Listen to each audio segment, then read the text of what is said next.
The video that we're going to share today that I saw while I was just scrolling around Facebook shocked the daylights out of me and created a ton of material for what we're about to share today because it stunned me. He's about to drop this huge bombshell on her. I think it's almost every woman's nightmare. She's going to be blindsided. I have goosebumps right now just saying that to you. Hello. Oh my goodness. I am so ready for today. It's ridiculous. Are you ready for today? You know what is so funny is I'm so ready to be here with you today and to do this podcast. I was super excited about this topic when we first decided that's what it was going to be. And then like imposter syndrome kicked in. And I'm like, who the hell am I to talk about? For real. Marriage. For real. Welcome to Kellums and Grossi. I'm Terri Kellums. And I'm Jennifer Grossi. This is not like therapy time. This is not me talking to you or the audience about life coaching. This is just real conversation between two girlfriends who have been through quite a bit. We are gonna get into the nitty gritty of it. Okay, so we're gonna move on to our main topic, and the reason that we're gonna do that is because I'm so excited. You're so excited, but I have to say, like, first of all, have you seen on Netflix the new show called Four Seasons? You know, it's like after you sent the video, I decided to watch it. So Brian and I sat down last night and watched probably 3 episodes. I love it. I think I'm in episode 4, so I'm right there with you. Yeah, I like it too. It's like an old remake there was a movie in 1981 done with Alan Alda and Carol Burnett. I guess the same concept, and they're just remaking it into like a Netflix series. I don't know if it's going to have more than just this. I doubt it because I don't really know what story they can tell, but I haven't gotten to the end yet. Something stood out to me and actually freaked me out. And it was the clip that I sent over to you. And I said, I want to talk about this. That's all I knew, just seeing that clip, and it was enough. So I want to show that right now. Yeah, it's a little bit long, but seriously, it's so worth it because I think for a lot of women our age, this will hit home. So let's play it. I'm leaving Anne. What? Oh. What? Fuck. Nick. Sorry, I thought you were just gearing up to sell some retirement package. I'm not happy. I haven't been for a long time. Fuck. Man. I'm sorry. It's time for me to take hold of my life. What about Lila? Lila's in college. The house is paid off. Is there somebody else? No. It's not like that. It's Anne. I hate her. No, I don't. She's a kind woman. She's given up. She doesn't do anything. She won't read any new books. She won't go out on the boat. I built her that pottery shed. She hasn't made one thing. All she wants to do is play this farm game on her iPad. I look over her shoulder some nights. She's really high on the leaderboard. Nick, does Anne know you've been feeling this way? Honestly, I think she'd be relieved. I think she's just as lonely as I am. Really? But doesn't everybody have periods where they feel like, oh, we're just roommates now? I wish we were like roommates. Roommates hang out with each other. There's porn about roommates. We're like coworkers at a nuclear facility. We sit in the same room all night monitoring different screens. Last night was the end of 25 years, and that is enough. I want a divorce. I actually was so struck by this because it freaked me out for a number of reasons. But I would say that, like, the whole idea, first of all, you and I have both gone through divorce. Mm-hmm. We've come at it from different sides, but we've both gone through the trauma of it. And anybody who's ever gone there, you already know that there's so much pain involved. It doesn't just involve you. It involves the other person. It involves, even if you're the person who is doing the leaving, there is something about it that is very painful. And you know you're starting a brand new season. And sometimes that sounds exciting, but then I'm like very wary about the rest of it because of all the people it affects and all that. And it's not what we intended from the beginning. I think from the beginning, all we ever wanted as people is if we're going to say I do to somebody, we're like, I just want to spend my life being happy with this one person. Yeah. So going back to what just you saw, that whole thing right there, I just could not help but outline what he said. Okay, yeah. And I added one thing to it, which is probably where we should start because it's just funny. I mean, it's funny, it's not funny. When he said, I hate her. Right? Like, did you laugh? I hate her. Because, like, no, I was horrified. I laughed because of the ridiculousness of it. Because how many times Have you thought that? Like, if you've been upset with your husband, like, "Oh, I Yeah, hate okay, him I could so say that. much right now." Yeah, And then I you're like, hate him. "No, I don't. I don't hate him." But, like, it's that visceral reaction, like, Yeah. "No, I hate her." Like, I laughed and then I was, like, sad about it, you know? Right, right. There's like that whole Yeah. moment. You're right. You're right. But you did say in here in your notes, he's the one of the things he said is, "I'm not happy and I haven't been for a long time." And when you wrote that and when you heard that in the video, like, did it take you back to your first marriage? No, what it did was it scared me because he had literally just said, well, he had a whole line of, let me go through that line of the whole lines of them, because here's the deal. This is what really stuck out to me. When he says, I'm not happy and I haven't been for a long time, automatically my brain goes, what? And then he goes, it's Anne. She's given up. Wait a minute. She doesn't do anything. And then now my sympathies are starting. She won't read any new books. She won't go out on the boat. I built this pottery shed. She hasn't made one thing. All she wants to do is play this farm game on her iPad. She's really high on the leaderboard. That, like, all of that together, I was like, yeah, but wait a minute, hold on. My brain was like, what'd you do? That was Did where my you? brain went. I didn't go there. I didn't go there, but I was kind of surprised he didn't say lack of sex.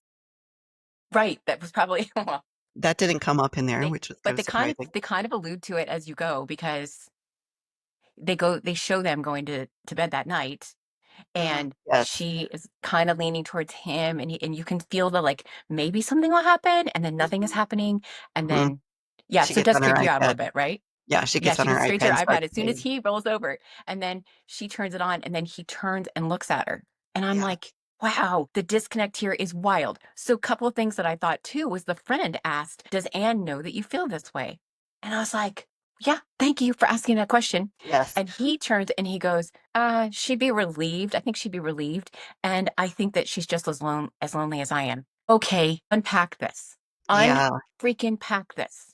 I can't I wanna say I can't imagine that with Brian, but when I reflect back on my 2 failed marriages, I kinda let myself off the hook. I'm just gonna be honest about the first marriage. I was 16. We didn't have good examples of it in our Yeah, parents, yeah, and we were yeah. just kids. So, a lot of that I just kind of let myself off the hook a little bit for, but if I'm really honest with myself about the failings of my second marriage to my youngest daughter's father, I think like we always have to take some accountability for our failure in a relationship, whether or not he was the bigger jerk or I was the bigger jerk, whoever's the bigger Hmm. jerk. Like, what is my accountability in it? And Yes, yes. you need to do that to heal, to move on. And so when I reflect back on it, I'm like, I was a horrible communicator. I would complain to any of my girlfriends that wanted to listen, and there were plenty that wanted to listen. And I did more complaining about him behind his back than I ever had the guts to say to him to his face. So when I heard him say that, immediately I'm like, well, that would never happen with me and Brian. We don't go that long without communicating things, even when they're ugly. And we communicate some pretty uncomfortable like things on a daily basis as well. I've told you we have very frank conversations, Yeah, yeah. but immediately then my mind went back to my previous marriage and I was like, that's where I failed because I have such a deep rooted fear of conflict. I'm so conflict avoidant that we tried marriage counseling. It didn't work because every time we get in front of the counselor and I try to open up and be vulnerable and try to say the things that were hindering us from having a Yeah, good marriage, he would berate me all the way home and then I'd have to like recant all of them and take them all back and act like I didn't yeah, them. So it was kind of like, setting ourselves up for failure because we couldn't talk about what our problems were. I did not have the courage to do it when we weren't with a counselor. And then when we were with a counselor, it wasn't effective. So when he said, have you talked to her? I'm thinking, could I have found the courage early on in my marriage to kind of like set some boundaries, kind of like put my foot down and be a little stronger? Probably. Definitely not the same woman I was when I got married at 26 for to my real. husband. But that's our age group anyway. I think we're at that place where they say that we just find our voice, and our husbands are a little irritated by the fact that, we often find our voice. Yeah, But at the same time, my husband will say, "Where's my sweet submissive wife?" And I laugh. I don't know. Did you ever marry her? Was she Stepford? Can you buy her again? I Yeah, don't I know. haven't met her. I'm here as it is. I think that it was like there was a whole, like what you just said is very true. I was divorced as well. Even with counseling, he just refused to do like the homework. He didn't want to do, there's a lot of things. I could make a lot of excuses there. But like you, when I stepped out of that marriage, when that was over, There came a point where I wanted to know, and I called him and asked him. I called my best friend and asked her, and I said, "From the outside, I need you to tell me what I did wrong."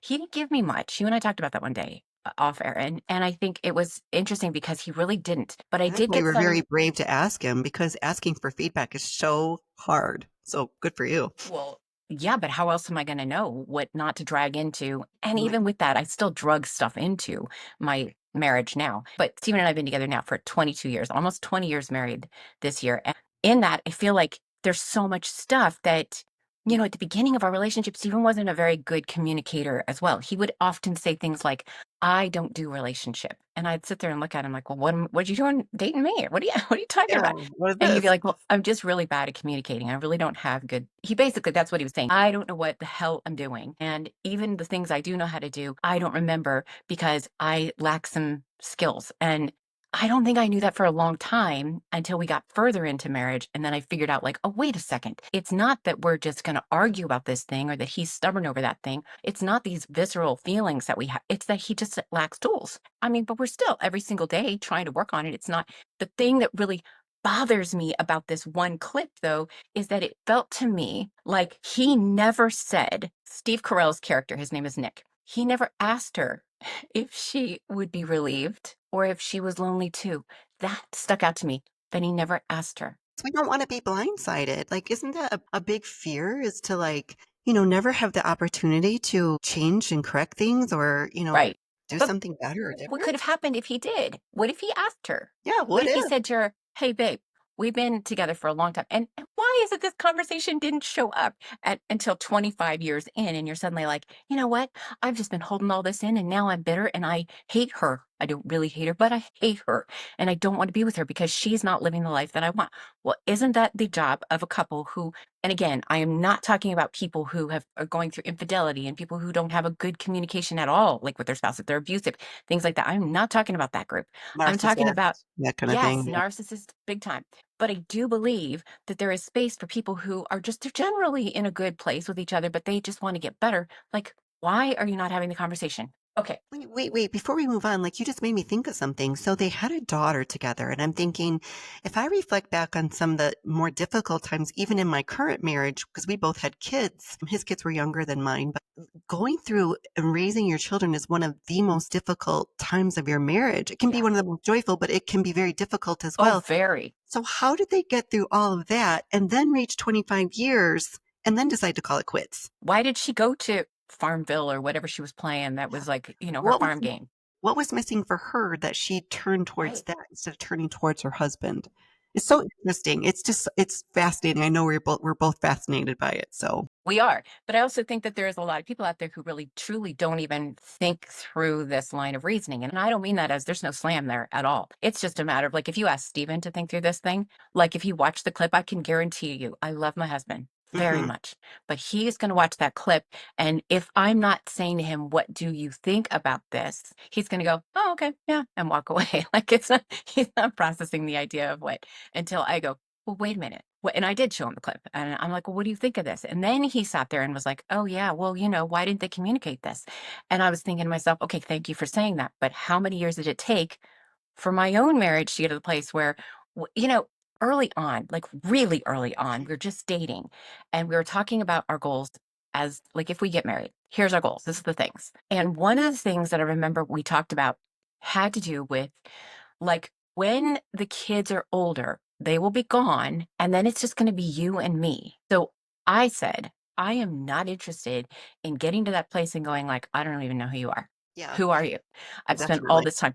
Oh, I forgot. There was this thing. I found it. I hope I have it. I do. I on Reddit. Okay. There were two. I went into Reddit and I kind of looked around at people in divorce and they were talking about over, a number of years. Like, and it was 20 to 30 years people were talking. There were two things that stood out. First of all, it is so sad. There's so many stories in Reddit that you're like, my heart just bleeds. But there were these two things that stood out. One was, I'm 57 years old and I was blindsided by my husband of 32 years. I had looked forward to doing things together now that our kids have grown. So what you're saying is, You didn't do fun things all along. yeah, I waited that whole time. Why? Why? Then this one. Whenever I read a post about someone leaving a long-term marriage, the left behind spouse seems to get all this sympathy, and maybe rightly so. I don't know. But what I do know is that it takes two to make a great marriage. And if you don't grow together, you grow apart. Oh my gosh, that's so funny because I love to ask people who have been married a really long time. I love to ask them what's the secret. And I met this lady once at a party and I asked her what her secret was and she said, "Honey, you're going to grow and you got to let the other person become who they need to be." And I was like, Yes. "Whoa, whoa." For someone who has been like so into personal development my entire life, I would say, I mean, I wrote a book on personal development, right? So Right. I'm like totally into it. But one thing that has stuck with me for probably 25 years, one thing has stuck out to me, and it was Stephen Covey and the seven habits of highly effective people. And he said, seek first to understand and then to be understood. That has stuck with me for 25 years because I think we have a lot of misconceptions about communication and conflict. And I know I do. So I'm raising my hand first. You tend to think like an argument is something to be won.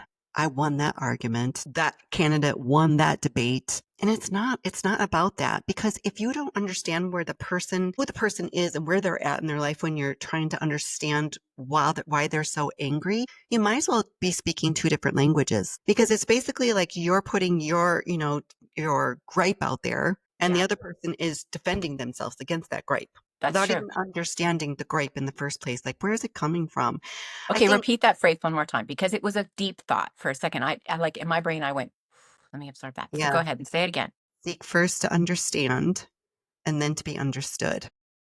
So really what you're saying is put the other person first in trying to understand where they're coming from so that you can then move on to, okay, well, now can I help you understand me and my side? Is that the point right there in your mind? Yeah. Like I was telling you the other day that Brian and I had gotten into this like stupid disagreement. And whereas before in my younger years when I wasn't as good and I'm still not great at conflict, who loves to fight? I don't love to fight. Well, no. Yeah. So before I would shut down, retreat, or get defensive. Because before we go too far into this, I want to read something. I hope you don't mind. I didn't even tell you this. I want to like just give our audience a little peek into what happens to our body when we are in conflict. So hold on one second here. Let me pull this up. So we go into the fight or flight. Everybody's heard of fight or flight. So what happens is, your husband is upset with you, like my husband was upset with me. And all of a sudden your brain is like, crap, like, I don't think I like this, what's happening right now. And then your brain goes, wait a minute, let me double check. Nope, we don't like this. So this is what happens. So your body kicks into fight or flight by activating the sympathetic nervous system. And this is what happens. The amygdala, the emotional alarm center, registers danger and sends a distress signal to the hypothalamus, which then triggers the adrenal glands via the autonomic nervous system. Then that system floods your bloodstream, preparing you for immediate action. So yeah, a battle sharpens your focus, increases arousal, and readies your muscles. And then we experience cardiovascular changes. So we're pumping more blood. Our blood pressure rises, constriction of vessels in non-essential organs like the digestive tract and the skin, and dilation in the arms and legs. And then your metabolic and respiratory system shift. You increase oxygen intake and it fuels your muscles. Your liver dumps extra sugar into the blood for quick energy. And then your pupils dilate, your senses become more acute, your muscles become tense. Like I sweat. So like Right. midlife thing, like I automatically my armpits start sweating, so I know that's a real thing. Your digestive system slows down, your blood is diverted away from your gut and it causes that butterfly feeling or uncomfortableness in your stomach. Temporary immune dip. Your hormones start changing, so your cortisol releases. And yeah, so that's just like a quick snapshot of what's happening It's a to lot. so imagine, your spouse is coming at you, they're angry about something. Yeah, All this stuff is happening in your body. So, what is the best thing you can do in that moment is not defend yourself, right. But to or step back. yeah, and step back, take a breath, just be like, and so he's, upset with me the other night about something he thought I said, but like I'm stepping back and I'm going, okay, what's really happening here right now is A, I know he's tired. B, I know he's under a lot of stress. And C, I know this is not really about me because what I said, it doesn't elicit this kind of response in Yeah, my yeah. normal everyday husband, right? That is a So, very frequent thing. so Not for yeah, you. I I mean, think like for everybody. I think when we try to become better communicators, we really need to understand what's happening when we're trying to communicate. Do you know who Jay Shetty is? Like the guy who Yes. used to be a monk? Okay, Yes. so he says when him and his wife fight, like he just wants to go at it. He wants to put it all on the table, wants to get it all out there and talk about it immediately. And she's just like, no, I need to calm down first. I feel flooded emotionally. I need to calm down. I need to just take some breaths, get a little space in between us, and then come back and talk about it. Anyways, I went into that little tangent. I probably like It's a good tangent because I think it's real. I'm pretty passionate about it. I mean, I think that's probably key to, well, and there was a statistic on it that is in our research here. If I can pull it up. Do you have it handy while I try to look for it? I do. Go ahead. Which one specifically?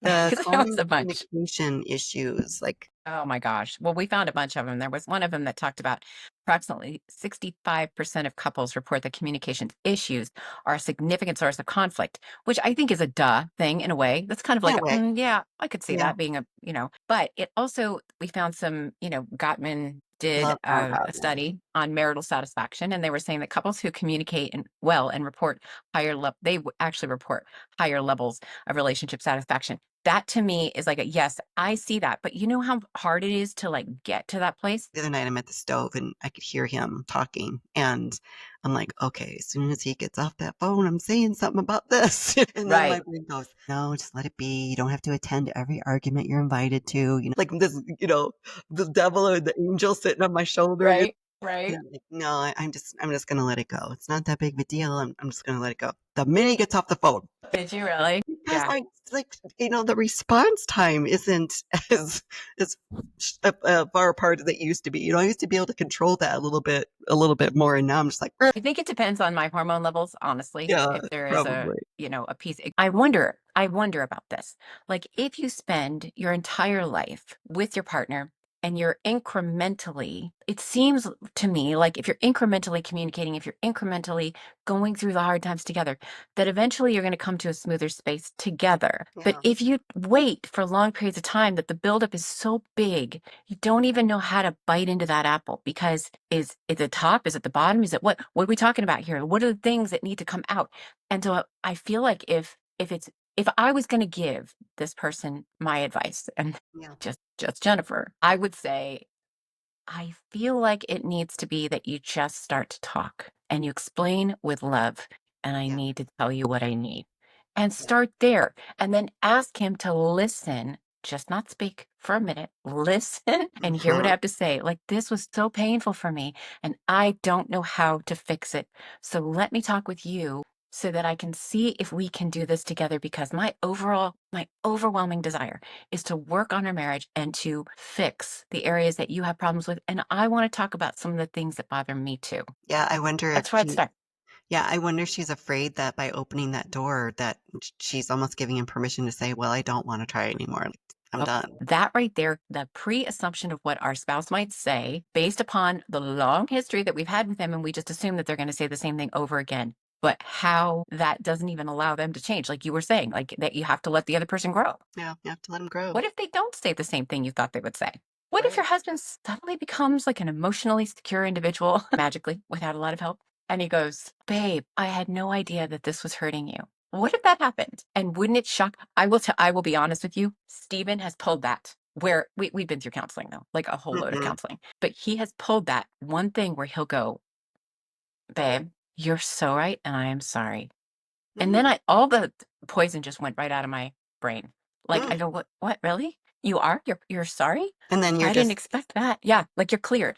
But that is like a magical moment after a lot of work. So I'm not going to pretend yeah. that that doesn't just happen. And how long have you guys been married? How many years? Well, we started dating in 2012. We didn't get married till 4 years later. So, Okay, so how total, how long you been together? we're 13 years. Yeah, that's a long time. So in the course of 13 years, because it's not a magic trick to get to 13 years, it's work. What are some of the things that you guys have done in your marriage that have helped you? You know what's so interesting is, so Brian and I met on a dating website, Yeah. and we were each other's like singled out match of the day, and just Match like, of the day. yeah, we were the match of the day. And I don't know. I think the apps are a lot different now than the websites were back then. But I feel Yeah. like you Yeah. were intentional like about meeting somebody and probably wanting to be in a relationship if you were investing Yeah. the money and taking your time to be on the apps and meeting people. But there was a couple of things that stood out about Brian, like right away, which, in my mind, like I wanted to reject them because they weren't what I was familiar with, which I think people who have experienced some trauma will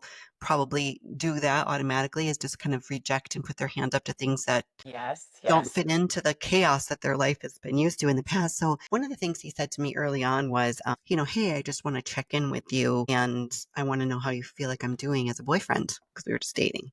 And I was like, what Yeah. the What kind of hell? magic was that? I was like, That's fabulous. Who is this person, Right. And I was dumbfounded, like I just didn't even know how to answer. And he goes, "That's okay." He's like, "You don't have to answer me right now." He goes, and he knew and he recognized pretty early on in our relationship that I had a harder time communicating than he did. And so he goes, "Why don't you just, when you have time, like write it down in a letter, and then we'll talk about it if you feel comfortable." Wow. I'm impressed. I know. So I was like, wow, okay. And then we, like I said, we were blended families.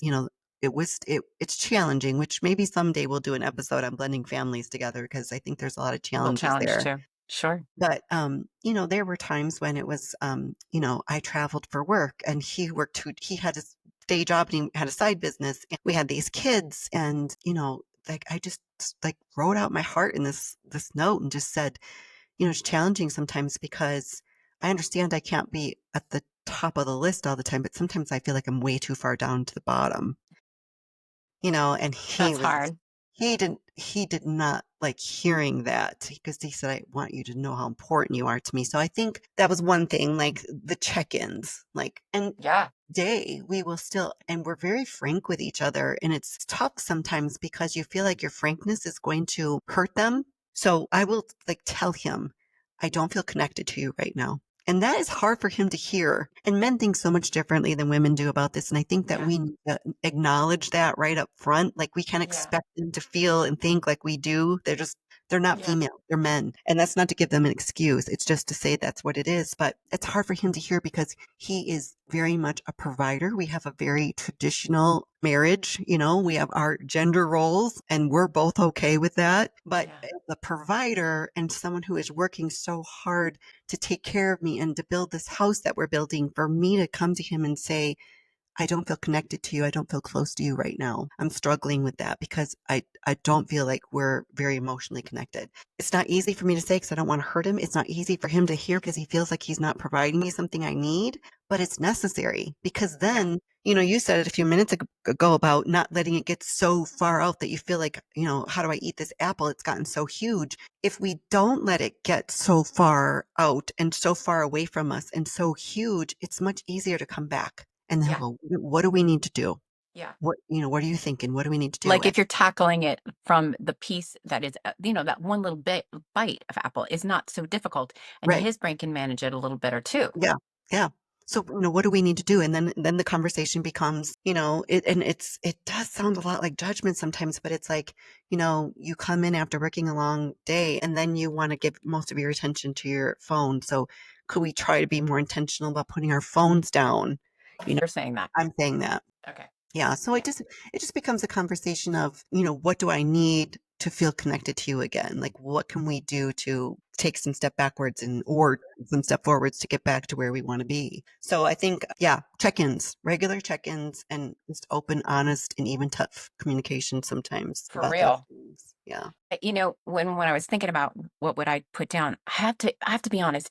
I'm going to say this because this is exactly the truth. A whole heck of a lot of prayer. Because my husband and I were both believers in the Lord, and we are so aware. And this comes from the 22 years being together. We are so aware of our need of God. Like, my husband is the most amazing human for me, but he's also the most stubborn human that I've ever met in my life. And I can't get through, but I know who can. So sometimes, if in a practical way, there have been places where I will sit there and I will just be like, God, I can't get this one thought through. And I know you could speak that to him. In fact, I can go back to when we were dating. There was an argument that we got, and we've dated long distance for a year actually. And there was this argument that we got in over the phone. And it was very stupid, as most arguments can be. And we hung up the phone, and I was in tears because young, just tears. And I am, God, I just want you to tell him X, Y, and Z. And I kid you not. This is actually really amazing to me. About 2 minutes later, he called me, and I pick up the phone, and I swear to you on everything that I am, he literally said that entire sentence to me that I had asked God to tell him. And he's like, "I know I need to X, Y, and Z." I went, You could have made the phone fall right out of my hand, but I have to be honest. I thought that was really cool because, we sometimes as Christians, I believe that people they have these like fantasies of God speaking to you loudly all the time. And I don't ever feel that that is like a thing that happens all the time. I am a believer that every once in a while, you'll hear viscerally from God, or you'll have an impression, something just, you have like some thought that just pops in your head, and it's just, it's like there's a God moment. So prayer for us has been an enormous part because he has to pray over my stubborn nature. I have to pray over his stubborn nature. And then we have to put those two together. And I know the one who can create that. That's the first step for us. And then when it got really, really hard, there was a cross in the road, like fork in the road, I guess is really what I'm trying to say, where it was either I'm gonna say it, like crap or get off the pot. Like stop dorking around in our relationship. There's some very big things that need to happen. And I actually put an ultimatum out to him. He's actually talked about this in my social media where he will be glad to help people. Like I got to the place he says I was such a jerk and I just really needed help and I found a counselor. Let me tell you, my husband did not go to counseling easily. He is a former police officer and they are guarded and they have a lot of like protective nature inside of them about themselves because it's not a world that gives them a lot of love sometimes. So we had found a couple of counselors prior and he would go, but after like 6 weeks, he'd be annoyed by that counselor and he would just be like, I'm out. So this last one, I said to him, okay, here's the deal. You either go to a counselor or I don't know, I don't think I can stay. And that was hard for me to do. I'm not that kind of person by nature. I'm a fighter for the relationship, so he would say that too. But he said, "Honey, I don't even know where to go." And it just happened, I know by the grace of God, that there was a Christian counselor that I'd been given a name for that happened to be a former cop. And it was really I knew, and this only happened like a couple of weeks prior. And I said, "Wait a minute, I have a name." And I gave it to him and he went and he came back and he said, Jennifer, I really like this guy. And I said, okay, well, we'll see because you're not going now for like 6, 8 weeks and then you're done. This is not how I'm wanting it. Like, if we're going to do it, habits take a long time to break. So it will be a really, really, really, really long time. 5 years. We've done 5 years. And I Same, cannot same say, counselor? Same counselor the whole oh, five same years? counselor. But yeah, even Wow. when we moved, he Wow. started to, when we got here, he gave us like video counseling sessions and we check in still from time to time. Because one time a counselor told me, you just need tune-ups. Like a car needs a tune-up, your marriage might need a little tune-up. So go to a marriage session with a counselor or go to, some weekend away with marriage or something like that. But it was a big deal to us. And then I think another thing, and this is probably one of the most wonderful gifts Stephen ever gave me, was the idea of putting 2 chairs in our bedroom. And he said, I want these 2 chairs in our room so that they're comfortable and we can turn them towards each other and we can have a face to face conversation so we can try to understand each other better, which I have to give him credit because that was like an emotionally secure place for me to be in that. And he gave that to me. Like, I'm willing to do this for you. Not every guy is going to do that because they don't even think about it, I'm sure. But it was a gift that I think has been one of the greatest in all of the, 22 years that we've been together. And I feel like that right there, I mean, I have a whole list of things that we've done to like incorporate to make better communication. But these are things that I feel like sometimes it's really easy, like 2 chairs in the room. I does not say the conversation in the room is easy. There have been Yeah. some knockdown dragouts that go back and forth that are not pretty, but at least there's a space to have the conversation and take little bites of the apple so that the big one it doesn't get too large, I was telling Brian yesterday when I was on my way to Tucson about what our topic was going to be that we discussed today. And I said, I want us to have a conversation tonight. Here's some things I want you to think about. Sent him the video and, said, hey, if we get a chance, let's watch a couple of those episodes from that Yeah. curious about it. So we did. We watched the episodes. There was a couple of times where we'd pause and, I'd ask him some questions. And then after we decided to turn the TV off for the evening, I said to him, here's the things I asked you to think about today. And the one thing was, how has our communication changed over the one of the things that works for us might not work for everybody, and it sounds kind of silly, but we like to watch TV shows that create the opportunity for some deeper conversations. And I know you and I have talked about Yeah. Married at First Sight is one of the shows Yes. We love that. that we watched. There's another good one, and I wish I knew which streaming service was the one to watch this on, but it's called Couples Therapy. Real life couples doing That therapy. show, I don't know if I have. It's a good one. I feel like There that's Netflix. No, it's probably not Netflix because we had to borrow my stepson's password last night to You watch. did? Yeah, because we don't do Netflix. But anyway, couples I wrote it therapy, down. Married at First Sight. There was another really good one recently what was it called? Dying for Sex, about this dying woman. And it doesn't always have to be about relationships necessarily. It's about having a show that gives you a jumping off point. Even like watching, Yeah. like, what were those shows? We don't watch too many of them. They would, like, an American person would meet somebody from another country, or another country. 90 days.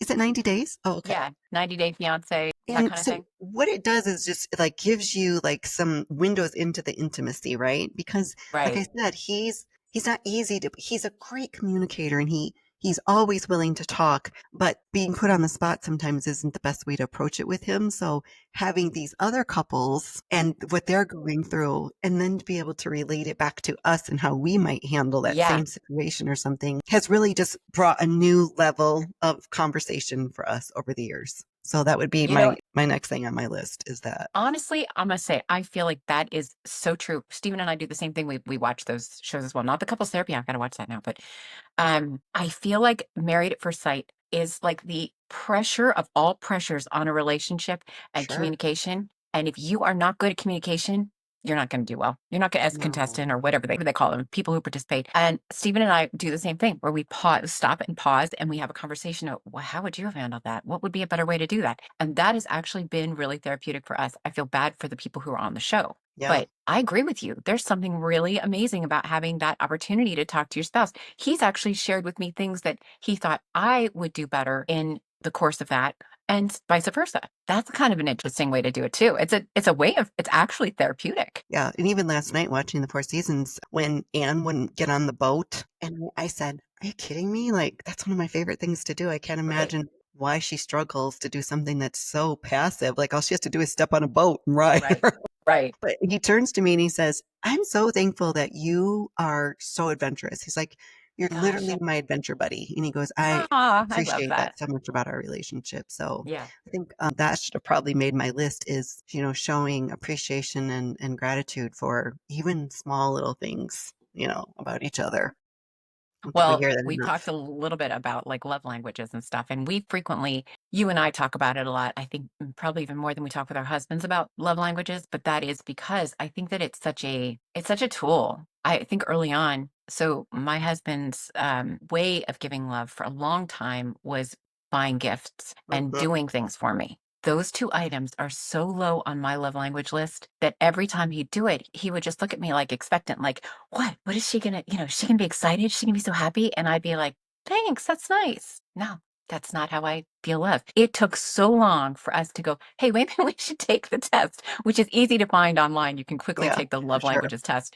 But then when he figured out that my number one love language was touch and my secondary was quality time and then words of affirmation in that order. And the other two I don't even care about the other. Like, yes, I want you to do things, but that's because it's your role, not because I want you to do it to make me feel loved. I will only feel loved when I have these things in line. And he started to do those things. And I was like, okay. And you know what? The worst part was that the same thing was going on my side. I thought that I would just hug him and he'd feel loved because that's how I feel. And he was like, no, that doesn't work for me. But he would say, well, I think acts of service. And I'd be like, shut the door. You want to know what I thought about him saying acts of service? What? Can I just be legit? I was Sex? so no, no, I did not. I was mad at him because he wanted me to do things for him. Like, for example, if he needed help, like if he needed me to iron his shirts, I hate ironing shirts. Like I viscerally hate ironing shirts.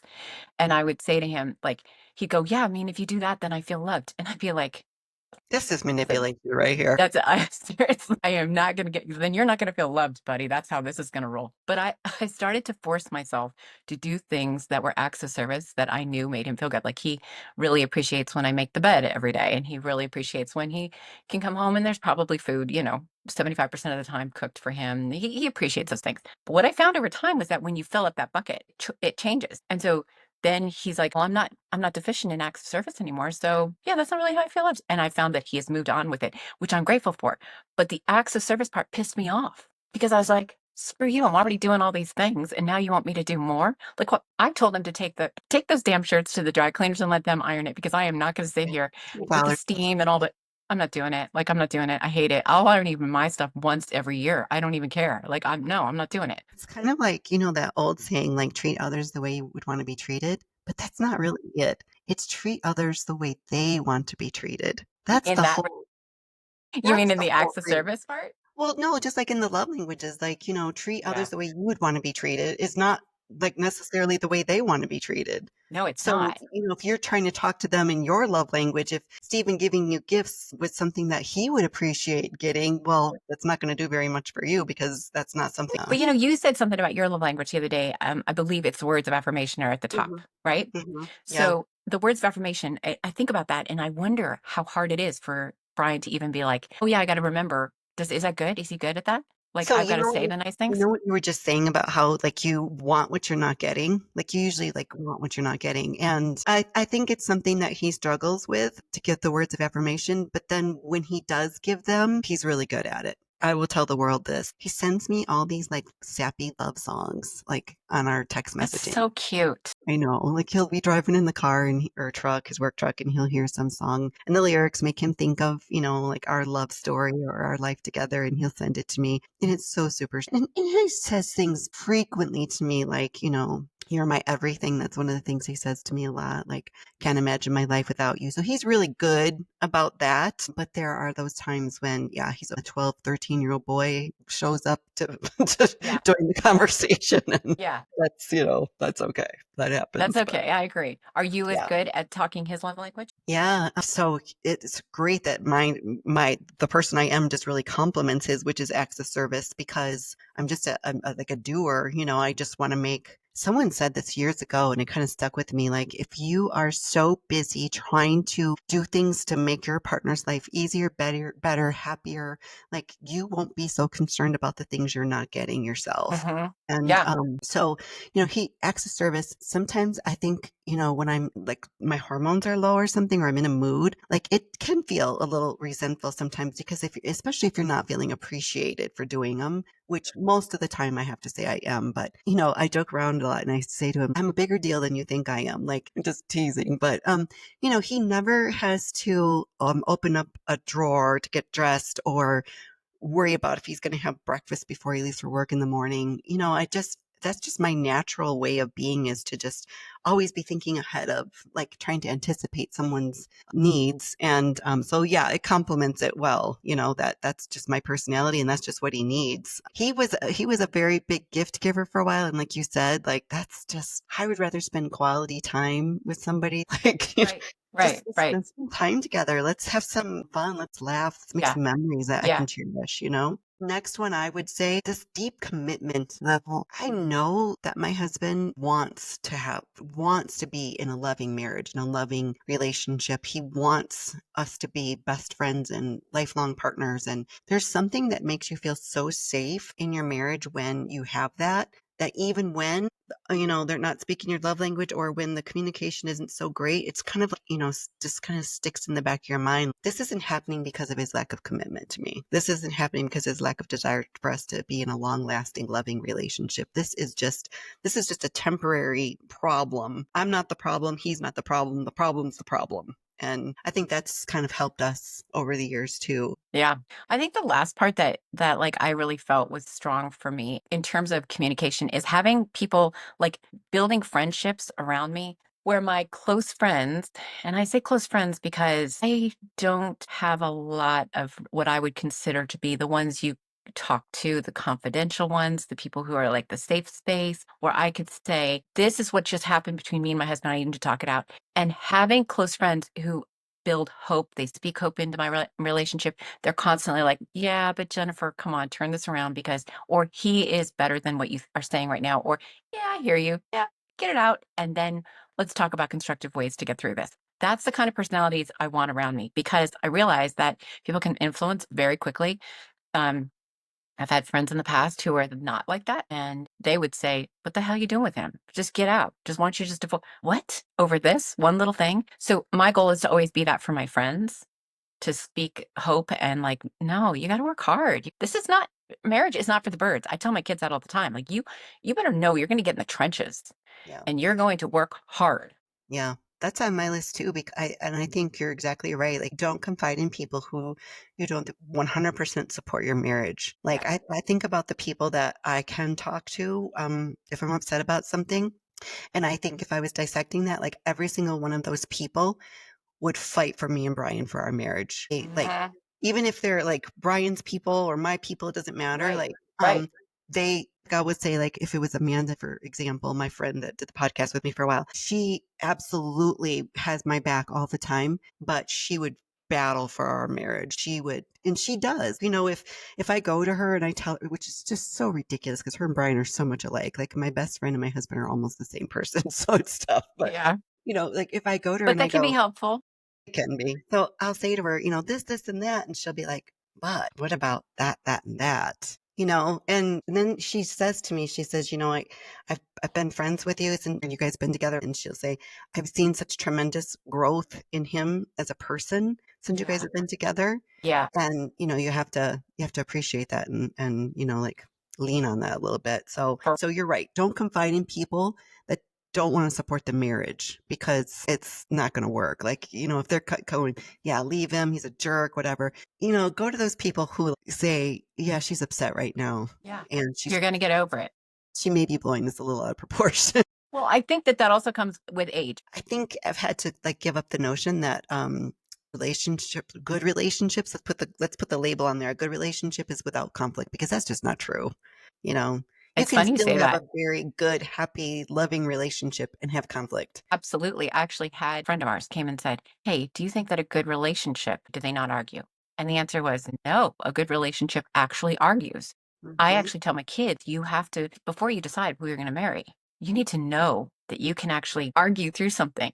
Because Yeah. as painful as that is, you're going to know whether or not your resolutions are even in line. But arguing will actually strengthen the relationship if you continue to do it openly and you do it in a way where you try to go towards each other. And you have to find out, is that person going to do that? And John Gottman says that should be one of your goals, is to repair quickly, not to not argue, but to Right. repair quickly. That's something that Brian and I have had to work on over the years, is the repair, because my background with growing up in an abusive home and seeing all the conflict, like, to crawl into a little ball and try to be invisible, that's what you did as a child growing up in an atmosphere like that. So yeah, when someone's angry, upset, yelling, loud Yeah. voices or whatever, like, my thing is to want to, like, retreat and, like, stay in a little turtle with his tail tucked in and his head tucked in, just Yeah. like stay in my little protective shell. So to repair quickly, and it's something that I, like, remind myself of in my brain. I'm like, is this worth it? Let's just get this back to, a good Yeah. place.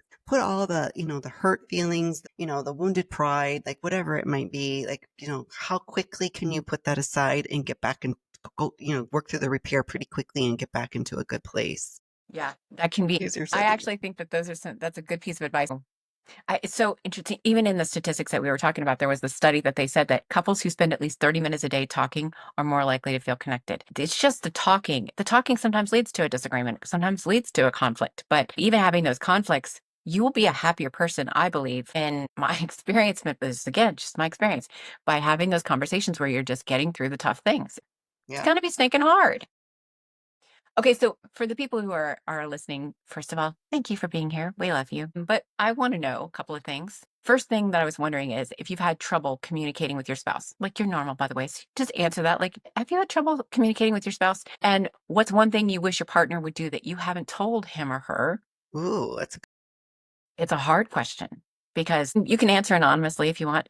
And on the flip side, what's one thing you have found that helps you and your partner communicate better? I would love to hear that from you. you know what? They always used to say it takes a village to raise a child. And I think that it takes a village to, keep a marriage going Yes. and supported. Yes, I'm so appreciative of those questions, Jennifer. I think they're great. And I would love it if the audience would let us know the answers to those. Yeah. You can do that on Facebook. You can do that on Instagram, YouTube. As you know, you don't have to be here, but you are. And we genuinely appreciate it. And you can help us grow this community that we're trying to build by liking and commenting and sharing this podcast in your social media and with your friends. So I hope that you'll take the invitation and come and follow us more on Facebook, on Instagram, on YouTube, anywhere you listen to the podcast. Just look for Kellums and Grossi. And thank you so much for being a part of it all. Everything will be in the show notes. We do appreciate you. And we'll see you next week. Bye for now. Bye. The content of Kellums and Grossi podcast is intended for entertainment and general informational purposes only. We are not lawyers, therapists, or other licensed professionals, and nothing on this podcast should be taken as professional, medical, legal, or financial advice. Always consult a qualified professional before making decisions or taking actions based on what you've heard here today. Your use of our content is at your own risk.